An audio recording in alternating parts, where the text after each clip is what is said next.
Olha, primeiro a discussão se é necessário, de fato, uma reforma política.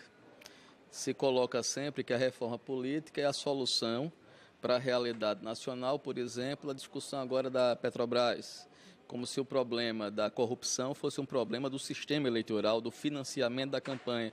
E isso não é verdade. A grande realidade é que a reforma política termina sendo dizer assim, olha, o problema não é de determinado grupo político que se apropriou do poder para uso próprio. E aí se tira a culpa individual ou coletiva e se coloca a culpa no sistema.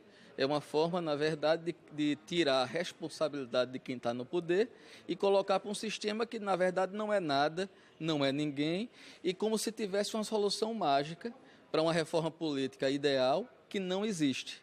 Então, o que se tem discutido no Brasil sobre reforma política é solapar a democracia na prática, é diminuir a liberdade de expressão, é enfraquecer o Congresso Nacional, empurrando as decisões fundamentais para o que eu chamo dos sovietes, que são as organizações sociais, normalmente já equipadas politicamente, como sindicatos, como entidades que representam estudantes, que têm forte atuação partidária.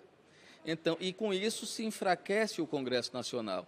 Então, é um projeto de reforma, esse proposto pela OAB, pelo MCCE, que vem sendo discutido, que é bolivariano, é transformar o Brasil numa Venezuela. É isso que nós queremos, é solapar a democracia em nome de uma mudança dos padrões democráticos. Quer dizer, na verdade, o que a gente precisa é, ao invés de discutir necessariamente uma mudança completa no sistema, é nós melhorarmos o sistema que nós temos, fortalecermos a justiça eleitoral como justiça e tirar dela o poder regulamentar.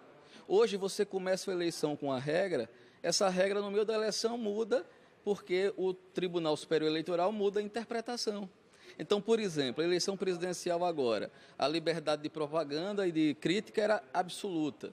No meio da propaganda, o Tribunal Superior Eleitoral disse que não era assim e começou a cortar, como nunca aconteceu antes, os programas da eleição presidencial, reduzindo a liberdade de expressão.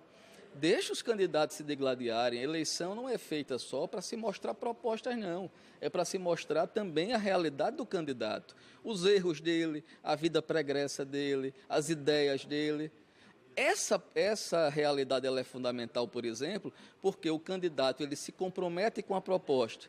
E se ele ganha a eleição e desconstrói a proposta que ele fez, se desmascara o discurso político.